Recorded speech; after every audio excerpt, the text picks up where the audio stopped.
For 3 long days, a wild horse stood motionless beside a rushing river. He wouldn't eat. He wouldn't drink. He wouldn't move, not even an inch. The ranchers nearby thought he'd lost his mind. But then, they saw what was floating in the water. What they witnessed next would change everything they believed about animal hearts, loyalty, and the powerful force of love. As the sun painted the vast valley gold, a ranch manager named Dan made his usual morning rounds. He knew every hill and stream on his land. But that Tuesday morning, something stopped him cold. There, perfectly still by the swollen, muddy river, stood a magnificent wild stallion. His dark coat shimmered with dew, but his powerful body was tense, every muscle focused. His eyes, they never left the churning water. Dan grabbed his binoculars. The horse's nostrils flared. His ears twitched listening. He wasn't just standing. He was waiting. Dan had seen wild horses before. They were always moving, alert. This one was like a statue. "What are you doing out there, buddy?" Dan whispered. The river was high, fast, and dangerous. Why would any horse stay so close? Dan couldn't stop thinking about it. He drove past the spot 3 more times that day. Every single time, the horse was exactly where he'd been. Still watching. Still waiting. By afternoon, worry crept in. Wild horses survive by being smart. This wasn't normal. This horse was trying to tell them something. Dan called his friend, Dr. Lisa Chun, a veterinarian known for her work with wild horses. Her voice was sharp with curiosity when he explained the strange scene. Lisa arrived as the sun began to set. She raised her binoculars and gasped. The stallion was impressive, maybe 8 years old, with the proud look of a leader. But his eyes, they held a desperate, almost human intensity. He wasn't just curious. He was heartbroken.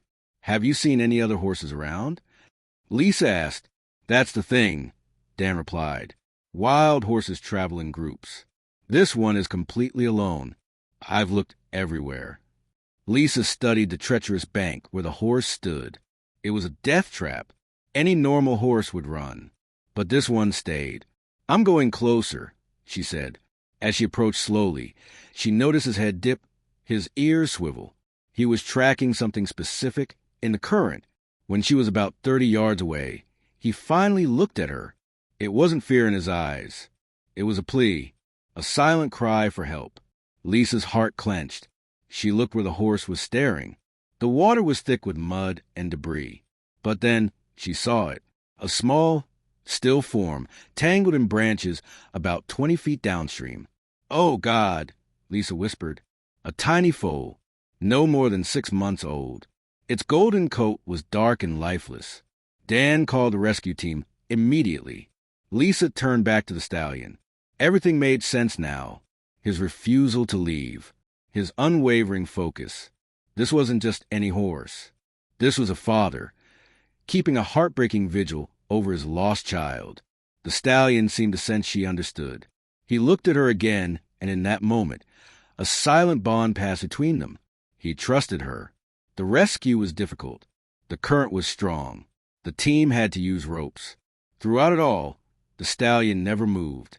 He watched, his gaze fixed on his baby. When they finally pulled the little foal from the water, Lisa's fears were confirmed. The foal had been gone for days. But then, something extraordinary happened. The stallion finally moved. Slowly, with a dignity that brought tears to everyone's eyes, he walked over.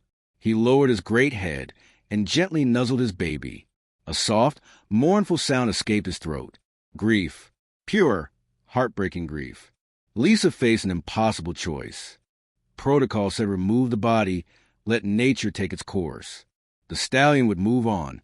But watching him mourn, his pain so raw and profound, she couldn't do it. Not this time. "We're going to bury the foal here," she announced. "On the hill overlooking the river, where his father can visit." The rescue captain frowned. "Doc, that's not standard procedure." "Look at him, Mike," Lisa said, her voice firm despite her tears. "Really look. This isn't ordinary." Dan nodded. "My land goes up that hill. You have permission." As they prepared the grave, word spread. People came from far and wide, drawn by the story of the stallion. who wouldn't leave his baby. Among them was Dr. Mark, a professor who studied animal behavior. Even he was amazed. Horses form strong bonds, he told Lisa. But this level of sustained grief, it's beyond what we typically see. That night, a terrible storm rolled in. Rain lashed down. Thunder roared. The river rose dangerously. Lisa and Dan stayed, unwilling to leave the stallion alone. The horse stood in the pouring rain, soaked, shivering, but he didn't move.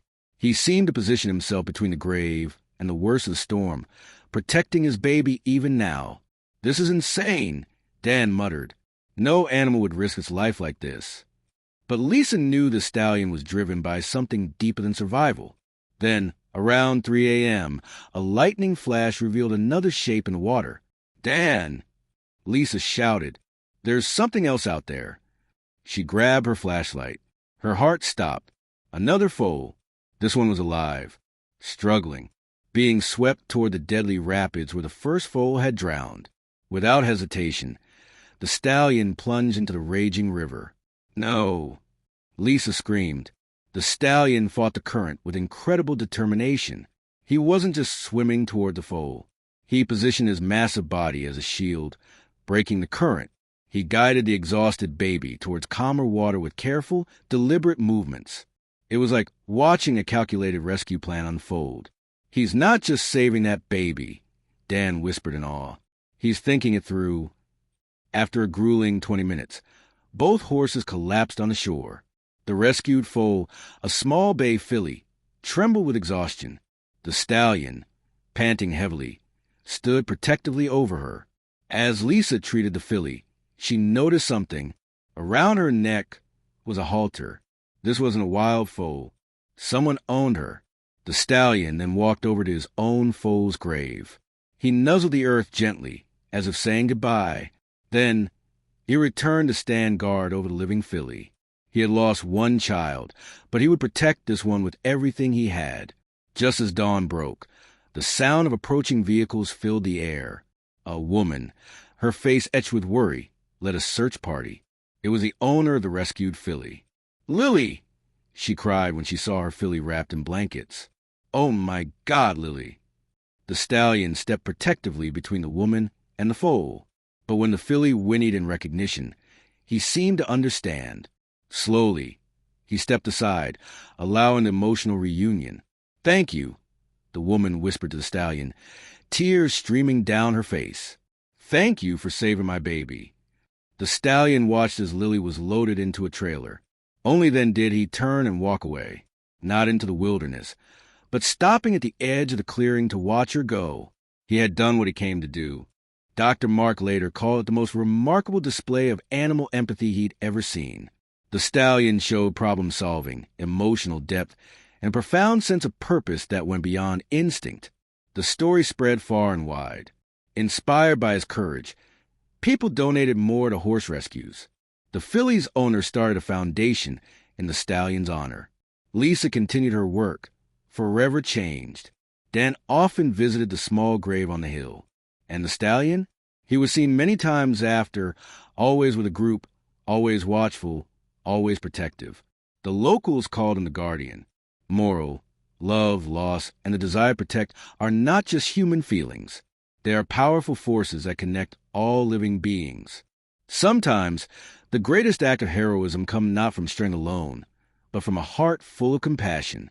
If this story touched you, please share it. Let others know about the incredible depth of feeling animals possess. And remember, sometimes the most extraordinary heroes are the ones we least expect.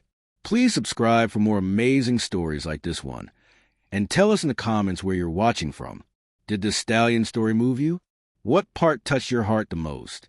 Let's celebrate the powerful bonds between all creatures.